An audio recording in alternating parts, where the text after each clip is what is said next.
O que você tá fazendo nesse momento de alta volatilidade no mercado e principalmente de queda, né, gente? Porque quem tá exposto à bolsa brasileira, bolsa norte-americana, criptomoedas, basicamente viu o que foi essa semana, tudo caiu. E aí muita gente começa a se perguntar: o que é pra fazer nesse momento? O que você tá fazendo nesse momento? Comentem aqui embaixo que eu quero saber. Não esqueçam já de se inscrever aqui no canal, deixar o like de vocês e me acompanhar até o final do vídeo, porque sim, gente, hoje eu quero trazer algumas reflexões sobre o que eu acho que a gente deveria estar fazendo neste exato momento de mercado um pouco mais turbulento e que gera aí uma certa inquietação nas pessoas. Primeiro ponto, vamos entender o porquê que o mercado ficou aí meio agitado durante essa semana, né? Taxas de juros, expectativas, sinais aí de uma possível recessão. Pois é, gente, nessa super quarta que passou agora, onde nós tivemos decisão do Copom e também do FONC, nós tivemos aumento das taxas de juros, tanto aqui no Brasil como no mercado norte-americano. Então, aqui no Brasil, o Copom, ele levou a nossa taxa Selic para 13,25. E aqui eu quero mostrar para vocês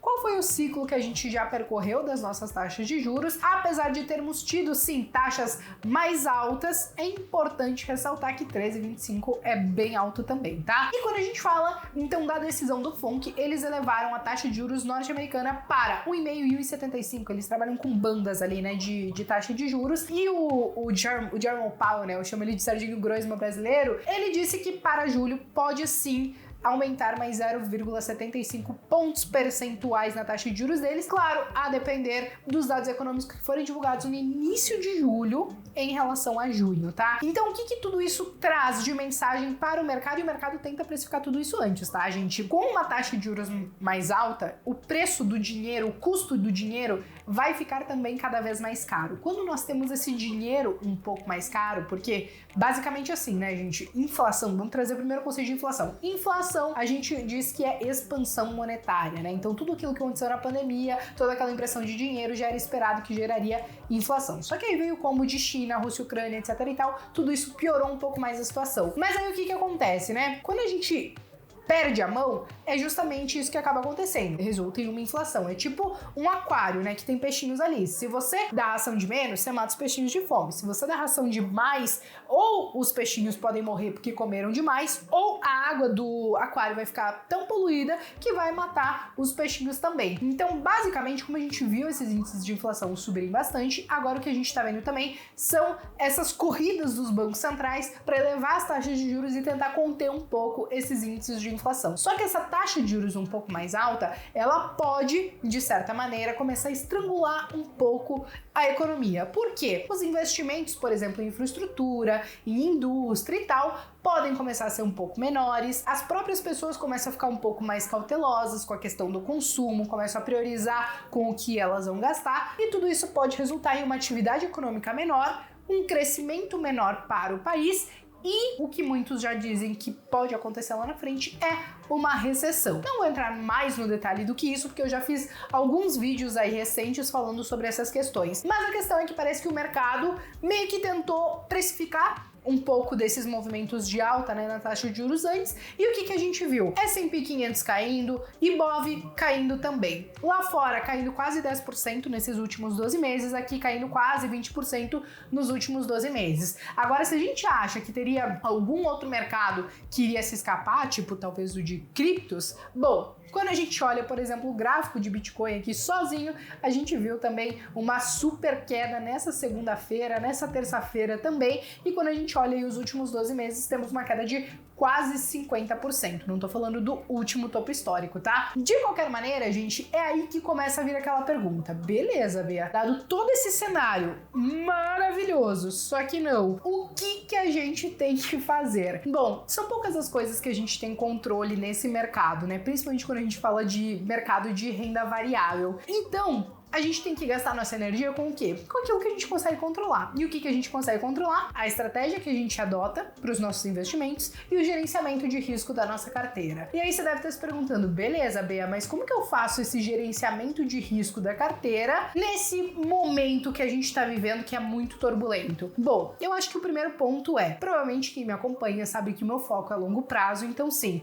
a gente vai definir alguma estratégia para longo prazo. Geralmente, dentro dessas estratégias de longo prazo, existe aí o que a gente chama de diversificação. Não só com ativos ali de renda variável, mas a alocação macro da nossa carteira, né? Vamos supor que você tem um perfil moderado, que você quer ter 50% em renda variável e 50% em renda fixa, você vai fazer a sua distribuição dos seus recursos nessas classes de ativos e dentro dessas classes você vai fazer mais uma diversificação ainda.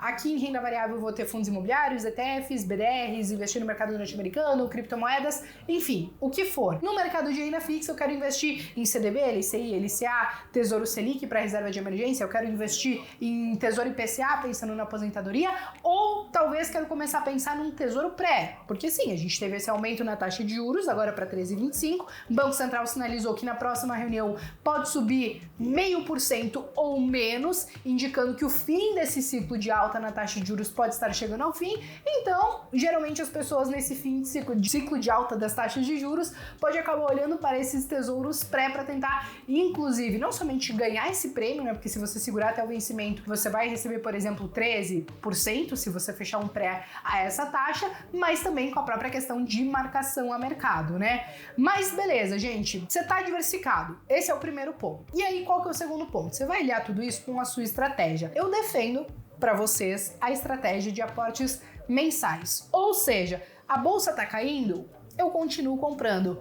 Bea, mas você tá dizendo que a gente pode ver uma recessão, você mesma tá sendo tipo o profeta do caos e não sei o que e tal, então quer dizer que a coisa vai dar muito mais, mas você continua comprando? Sim, gente. Por quê? Porque existem diversos estudos e eu quero compartilhar um deles com vocês, que é o que se chama Buy the Dip, que mostra que quem compra sempre, essa linha preta que vocês estão vendo, tem uma larga vantagem do que quem compra somente quando o mercado cai. Isso porque nesse estudo eles consideram que quem comprou no fundo foi tipo o deus do mercado e acertou exatamente o fundo do mercado naquela hora. E nós sabemos que a pessoa física como um todo, que não se dedica horas e horas por dia pro mercado, dificilmente vai conseguir ser tão assertivo assim, né? O próprio Buffett, na última reunião lá da Berkshire, ele trouxe isso, né? Que eles não são bons em ficar acertando esses topos e fundos e por isso eles preferem gastar energia comprando bons negócios. E aí, o que eu entendo de tudo isso? Que melhor do que ficar gastando energia tentando acertar top e fundo, é melhor eu realmente estudar o mercado e gastar energia comprando um negócio que se der um apocalipse zumbi,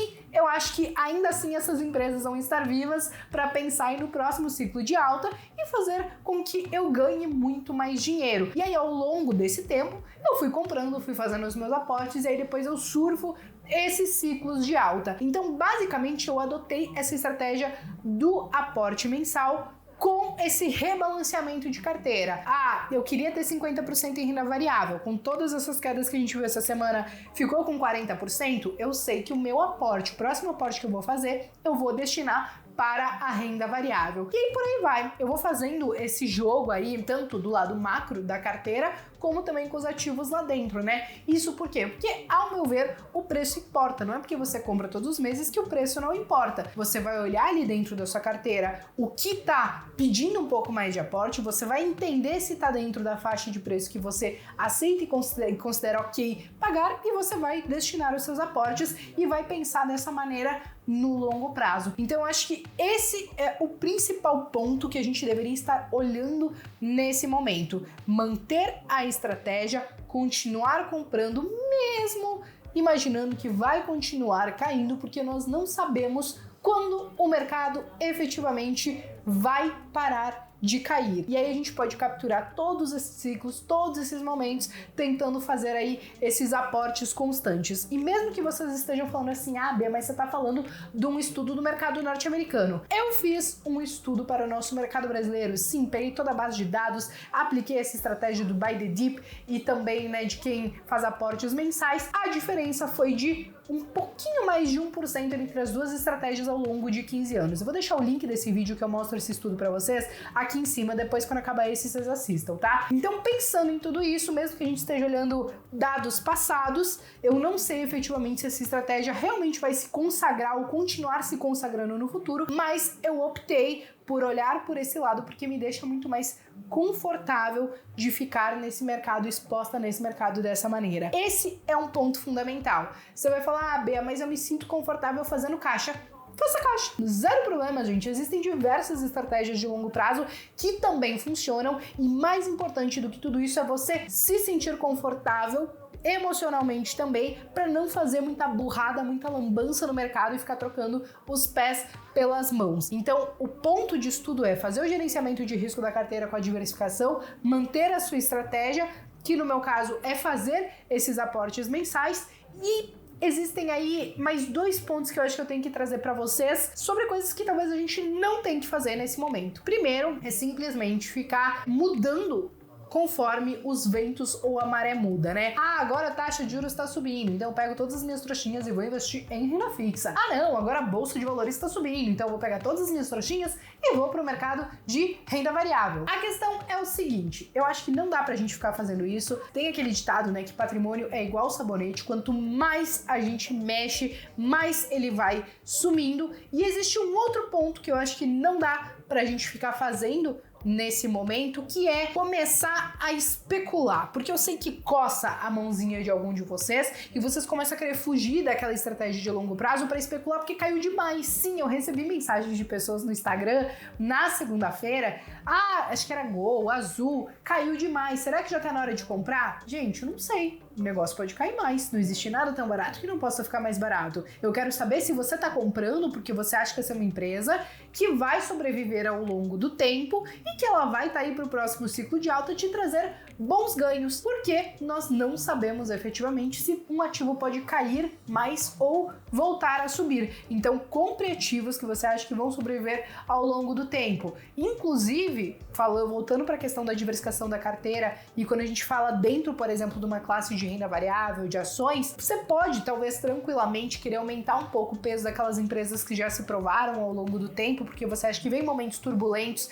e você quer, talvez, diminuir um pouco a volatilidade da carteira, ou enfim, se sentir um pouco mais tranquilo com esses negócios, tipo, uma VEG, Itaúsa, Banco do Brasil, Energias do Brasil, Transmissão Paulista, Taesa, essas coisas assim, talvez você já tenha na carteira, você quer aumentar um pouco esse percentual, tá tudo bem. Agora, ficar tacando ativo novo dentro da carteira só porque caiu demais, eu já acho que começa a virar uma mistureba de estratégia, a gente acaba perdendo o foco e a gente parece que mais tá fazendo um exercício de futurologia do que investindo em negócios em si. Então são esses os pontos aí de cautela que eu trago pra vocês, beleza? Bom, pessoal, basicamente era isso, a nossa conversa dessa quinta-feira. Realmente me contem aqui nos comentários o que vocês estão fazendo, quais são as expectativas de vocês aí para o nosso mercado e até mesmo para a nossa economia aí nos próximos meses, nos próximos anos.